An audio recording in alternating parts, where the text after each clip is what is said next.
Horror Minute is rated R. The Rocky Horror Picture Show is also rated R. We're going to spend this time discussing the movie in gory detail, and along the road we will talk about some adult content and use some of our favorite swear words. Love me, hate me, say what you want about me, but all of the boys and all of the girls are begging to if you see gay me.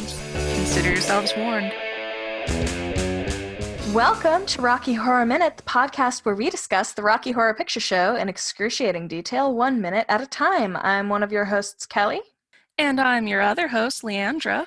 And we're joined again tonight by a very special guest, Niall McGowan of the Bat Minute. Oh, it's me. So quick with fear, you tiny fools.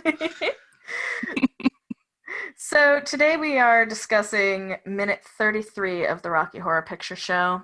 Leandra, what happens in minute 33?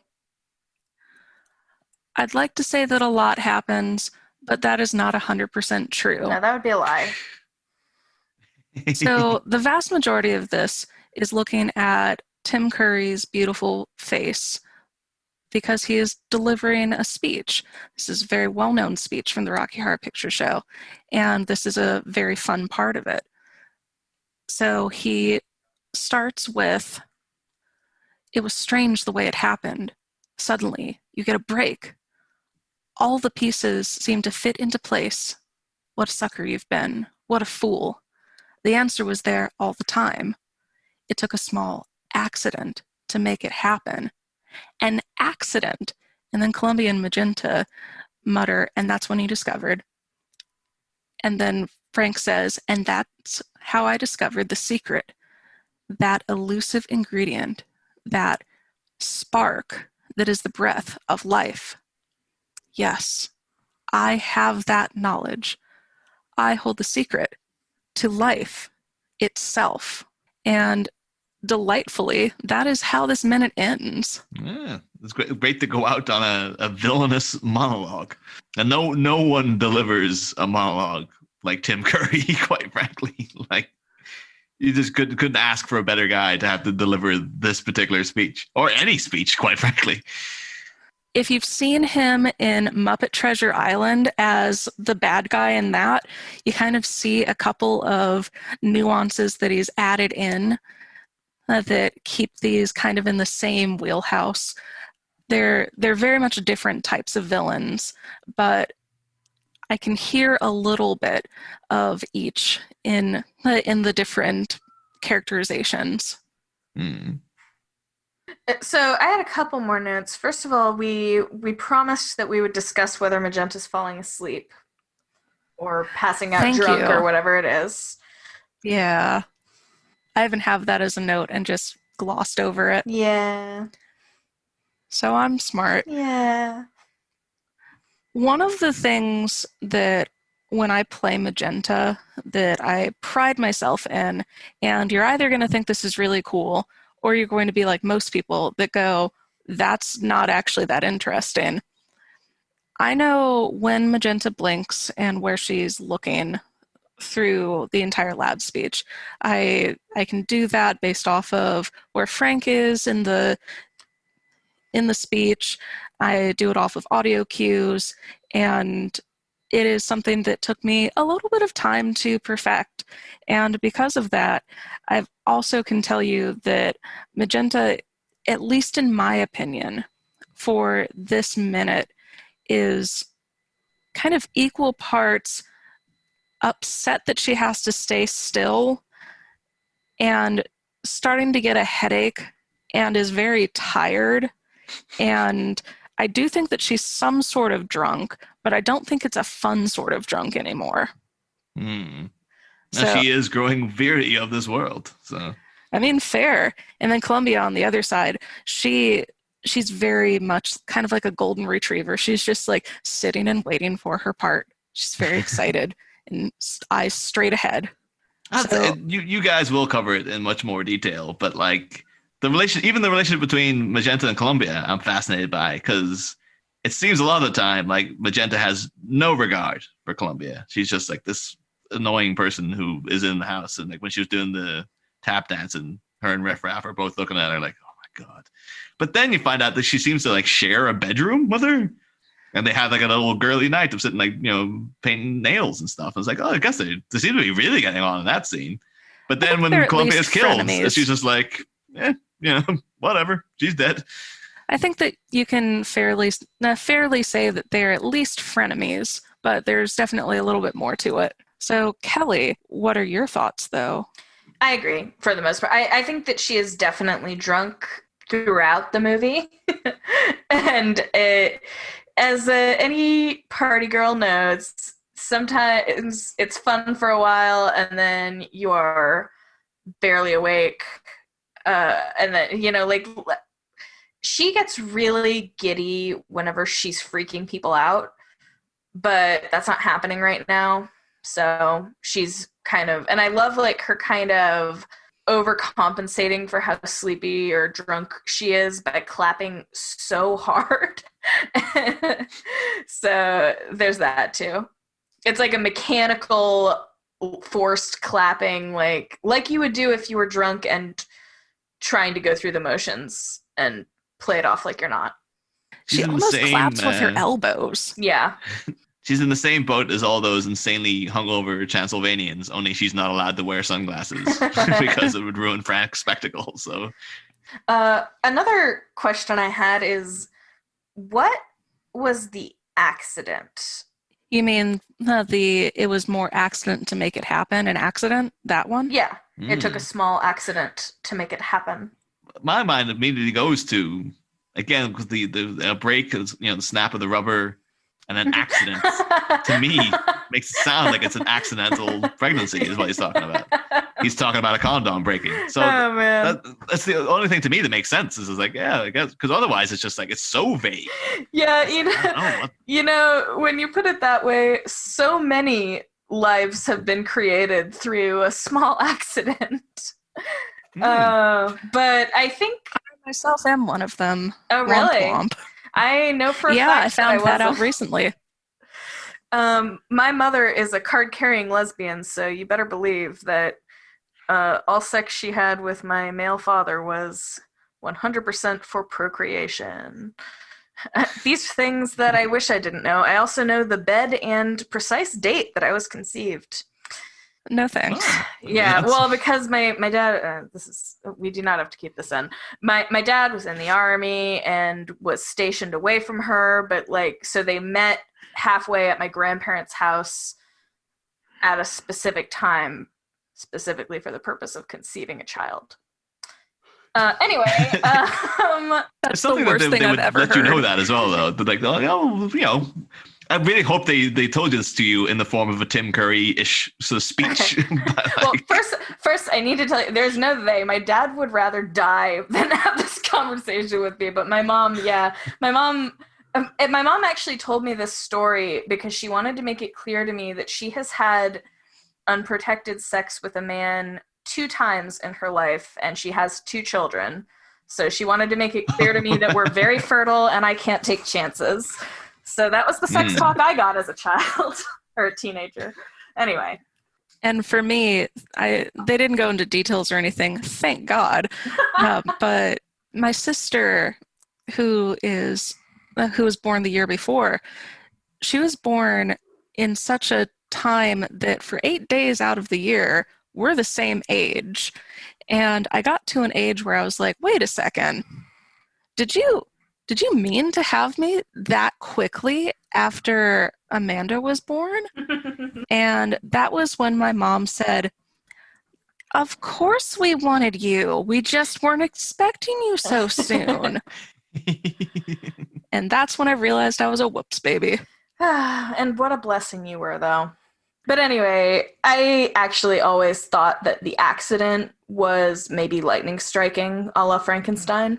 So for me, I think of all of the chemistry notes that are kind of scribbled on the walls, and I think of Frankenfurter thinking that he has everything together, he's figured out all of the ingredients, and then he pours one in and it doesn't quite work out, and he gets some sort of monstrous half-alive beast and has to immediately murder it, or it's just a dud from the get-go. But there's some part of the Rocky community who feels fairly confident that Riff Raff is the actual person who created Rocky, who created the ingredients list and kind of the recipe for which to create life. And that comes from the Rocky Horror Show, where there are a couple of lines that are slightly different between the Rocky Horror Show and the Rocky Horror Picture Show, where Riff Raff will say, he's a credit to your genius. Stuff like that. So it's an accident in that Riff Raff did it, and that's the only way that Frank can kind of rationalize to the people listening how he got to that point. I think it's too, like, it would explain why, like, I always took it the reason he's so resentful towards Rocky is because, like, well, classically Igor is always, abusive to the monster and stuff, and the old Frankenstein tales, or the movies at least. But like, so Riff Raff's abject hatred of Rocky was like, I guess they're just playing into that trope, and maybe because he just knows he doesn't like Frankenfurter, so this is his plaything, I'm going to torture it. But knowing now that there's an even deeper resentment, where it's like, well, this is my creation, but I don't get any credit for it, it adds an extra layer to that, I think. And whether or not you think that translates into the movie is, I think, up for your own personal interpretation, just like, all of our opinions. So if you disagree with me, I think you're wrong, but feel free to you write can have a into different Rocky opinion Horror and Minute not tell me. with your theories. Oh, and leave us a 5-star review on Apple Podcasts. Leave us a 5-star review, and then the review can just be all about how wrong Leandra is. Yeah. If it's not a 5-star review, you can just send it to us first, and then we'll post it for you. Yeah, absolutely. Cool. We will. And now for a commercial break. Hi, I'm Aaron. I'm John. And I'm Nikki. We host Rocky Talkie Podcast, a weekly program where we talk about worldwide Rocky Horror related news and current events from the shadowcasting community. We cover big global news stories about the movie, the play, the actors, and the shadowcasters. We also fill you in on all the cool Rocky related projects that individual casts and shadowcasters are working on. We learn a lot about the history of the movie and the community. It's a good time. We just did an episode all about the pornos. Ooh. If you want to learn more about Rocky in the news and catch up on what's going on with other community members, visit our website, rockytalkiepodcast.com. And if you've got some news to share, send us an email at rockytalkiepodcast@gmail.com. Our episodes drop Thursdays on SoundCloud, iTunes, Spotify, and YouTube. So come check us out and visit us on all social media at Rocky Talkie Podcast. We'll see you next Thursday. Snoogans. You said see you next Thursday.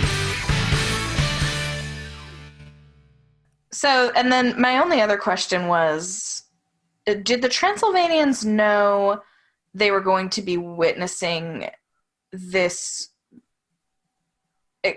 whole thing, the creation of the man, or bringing him to life? Or was that like a surprise that was just sprung on them on the annual convention? I think they definitely knew they were coming there for, like, oh yeah, Frank's gonna have something he's dying to show people, because like they get up to that lab like lickety split, like they know, like, oh, he's got something to show us, something like that, like as if they knew, oh yeah, this is where the show is. Like, go up and stand in the back, because in the space of time between the end of Sweet Transvestite and Brad and Janet going up in the elevator, like they're all there waiting and staring for them. It kind of indicates like they even knew that Brad and Janet were going to be there, or somebody was going to be there to witness this whole thing. So I think this is part of the, that maybe they weren't told exactly, like, I'm going to create a being, but it's like Dr. Frankenfurter has got something special planned for this year's convention, and just fucking hang on to your hats, I can definitely see that, and I think that it would be reasonable to surmise that Frank wouldn't invite people to see him do this thing unless he knew for a fact that it was going to work. So I don't think that it's that they've been invited to witness him attempt to make a man before. But what do you think, Kelly? Yeah, I agree. I think that they knew they were gonna probably see something. I think he's probably always showing them experiments, but I think that the actual nature of the experiment was a surprise. So you said that that was your last question. Do you have any other details that you wanted to dig into? No, just callbacks. All right. So before we get into callbacks, do you want to highlight 3 fantastic Tranyslvanians that you see in this? First one that I want to talk about is Pamela Obermeyer. She is the African-American woman in the Tranyslvanian squad. Originally, her name was Bethany Brown. She worked with Jim Sharman when she appeared in his productions of Hair and Jesus Christ Superstar. Get out of here. She got No in way. both of them. Yes way. She's one of the core. Obviously, that's where she also met Richard O'Brien. She's one of the several Tranyslvanians who knew and worked with one another in these stage productions, as I said, and then just ended up in the Rocky Horror Picture Show. In addition to her early stage work, she was a singer in an English rock group called Truth. She worked with her husband for many years, writing songs and doing stage work. She's wearing some really fun stuff, some open-toed strap high-heeled shoes, a black tailcoat with peak lapels. The lower lapels are covered with shiny material with vertical iridescent stripes, and it's like a black, dark green, and sort of a rust. And then 2 horizontal buttons above the tails. There's a black shirt with round white buttons, a white collar and cuffs, and black rounded cufflinks. She's another one of the Tranyslvanians that has that lightning bolt Tranyslvanian armband.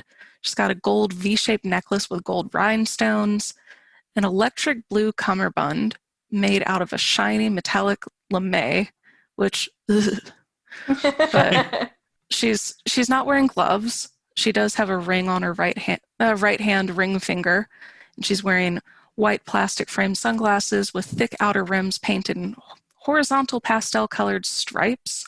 She has this shiny gold flat paper hat with black skull and crossbones and cut-out eyes and nose, worn kind of to the front of her very natural afro, and it is very big.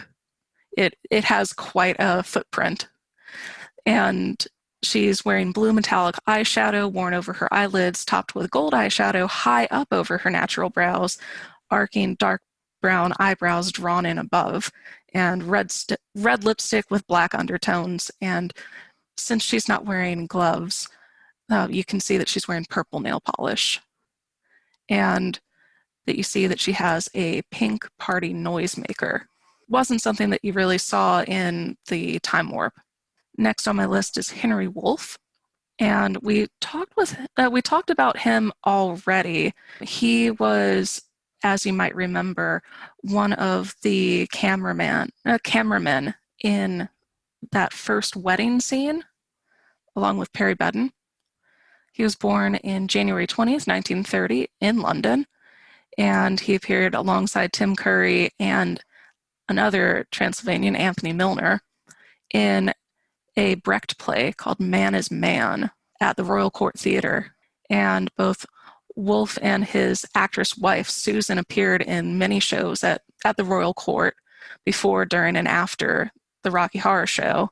Again, he was just one of those people that was in the same acting circle as so many of the other cast members. So he was invited to be a Tranyslvanian. And he, after the movie, continued to act and direct. At least the last that we've heard of him is that he is still teaching acting at the University of Saskatchewan in Saskatoon. Aww. And he runs the annual Shakespeare on the Saskatchewan Festival. And he was awarded the Saskatchewan Order of Merit for his works. Some fun credits. He was the Penguin Man in Superman 3 in 1983. Ooh. And for classic Whovians, he was the Collector. and that was in Oh. 1977. So if you know anything about Doctor Who, that's kind of a big deal. He's pretty neat. Oh. So he's wearing a tux with red satin lapels, a black bow tie, white vest, red shirt with white buttons. Prior to this scene, when he was in the time warp, he had a red fez on, but it's not on his head now, which I find incredibly rude. I really find it interesting, the things that they've decided to change between one scene and the next. Mm. But then the final Tranyslvanian that I wanted to talk about with this one is Stephen Calcutt. He's the tallest Tranyslvanian. He's 6'6", and he is the one that kind of has the long, limp, dark hair, and he just kind of wanders around bopping in the corner. He was born on May 6th, 1952. He was working part-time as an actor when he received the role of a Tranyslvanian. Like so many other kind of interesting-looking Tranyslvanians, he was registered with the UGLY agency when the call came out for unusual-looking actors. And, of course, he was also a wedding guest in the opening scene. In the 70s, he appeared in lots of music videos, including some weird ones. I think that one of the more recognizable ones was he was featured as Hitler in a Black Sabbath video. Oh my God. And very much like, it seems like everybody else that was a Tranyslvanian. He was in an English pop group. This one was called Klimper Clan, who had a minor disco hit in several European countries with 5 Funny Fingers, and that was in 1977. He auditioned for the role of the fly in the cantina in the original Star Wars. I can hear the name, but I can't really pronounce it. It's whatever. Dan's going to hate me for that. He clearly didn't get the part. They decided to use an animatronic instead. And I think that that's just crushing, going, hey, you didn't get the part. We decided to go with not a human. But he did become the stand-in for Chewbacca and the body double for Vader in all of the original Star Wars films. He was the stand-in for lighting purposes for Peter Mayhew and David Prowse. He went on to many more minor roles and stand-in jobs, including a Harry Potter film. He also found a lot of work as a model in print ads, as well as in a variety of television commercials. He's wearing black stretch pants, a black tux jacket with black satin lapels that are wide and notched. The sleeves are upturned about 2.5 inches. The underlying fabric is satin, just like the lapels. There are 3 shiny silver buttons on each side of the jacket. I don't think that there's a breast pocket on this jacket, though. He's wearing a forest green pleated tuck shirt, and the buttons are green and white, and they're kind of swirled in a tortoise shell pattern. It's a very wide collar, though. He's wearing diamond-shaped gold cufflinks inlaid with faceted ruby-like stones. And he has a silver-gray double bow tie, and they have horizontal black pinstripes running across it. There's a deep maroon waistcoat with a black marble design running through it. It has small lapels and is closed with 3 silver buttons. He wears gray tux gloves. He's the only Tranyslvanian that doesn't wear white gloves or no gloves at all. So this is special to him. And the cuffs are folded over. My guess, and Ruth's guess, because I clearly got this from her, is his hands were probably too big for the white gloves, and they were even too big for the gray gloves, and they were probably too large. His hands were probably too large for them to be buttoned at the wrist. He has this large faceted diamond-esque ring on the ring finger of his left hand.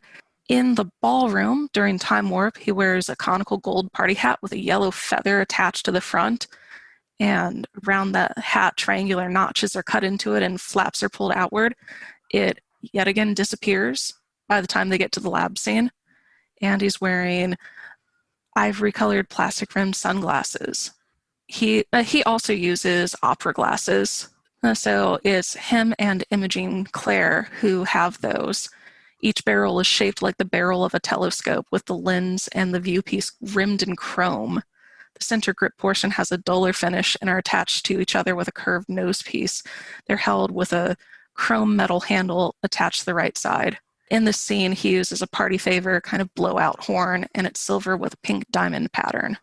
That is all of the Tranyslvanian notes that I have for this specific one. Don't worry, there are still plenty more. Oh, phew.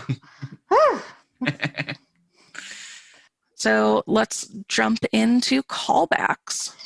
Okay, so I don't have that many, but the ones I have are really fun.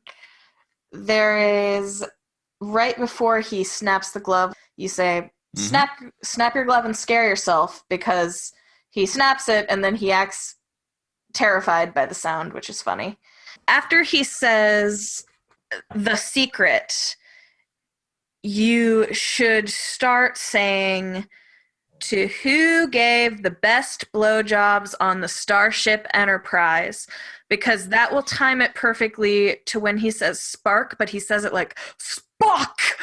So there's that, and then there's a bunch of responses to it. I'm going to try and get some of them. I'm sure Leandra will fill in the ones I don't remember, but you can, then the one response is, I thought it was Worf. He's ribbed for her pleasure. I thought it was Riker. He's number one. I thought it was Sulu. He's actually gay.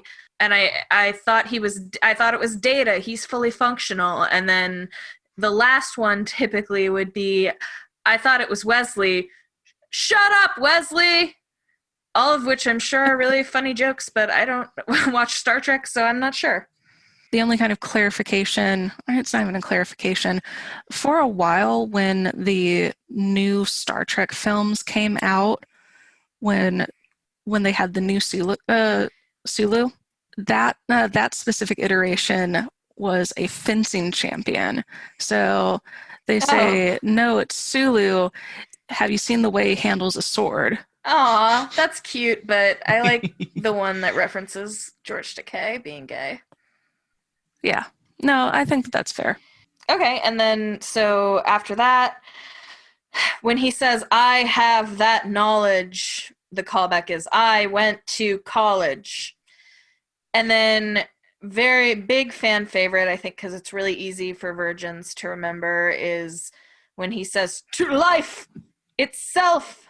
You ask him, he says, I hold the secret to life itself, and then he responds to you. You can also, when he says to life, you can to life l'chaim. Both good options. One caution I would give to newcomers is he does trick you earlier, and a lot of people will say the to life itself too early because it sounds like he's going to say it earlier in the speech. Do you have any others, Leandra? I do. So some of these are ones that I've heard. Some of these are ones that, again, are regional. I've seen suddenly you get a break in the condom. The answer was there all the time. 42, well, what's the question? Is a fun callback to that.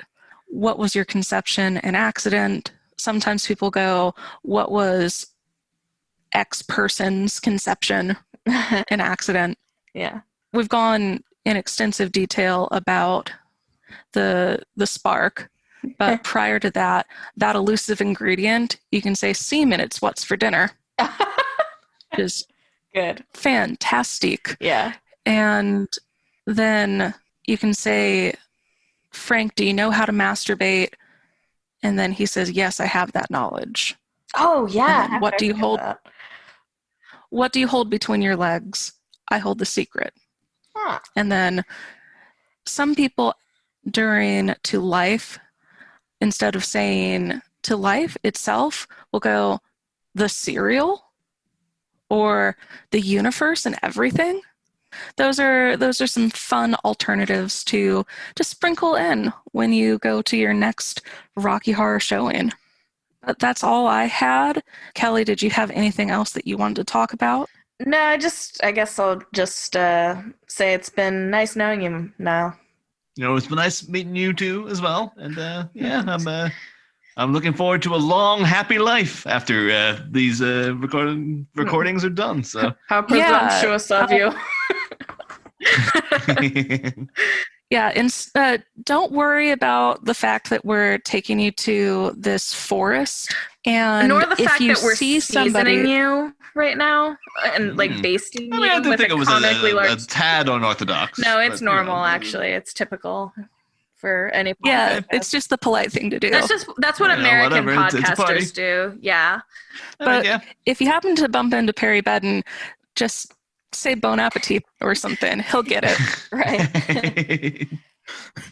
So he just hangs out in the forest over here, okay? So Yeah, it's all right, fine. Yeah. Okay. Well, I just want to go over here, right? Yeah. Just because I live in the other direction. That's fine. Oh, It's a short. yeah, we'll pick you up later. It's Yeah. cool. Okay. Well, it's like, I'll see you guys later then. Yeah. All right, well, Bye. Bye. But in the meantime, now you don't have to go home, but you can't stay here. So get the fuck out. All right. Great. What a gauntlet. But that's Yeah. fun. Thank you so much for joining.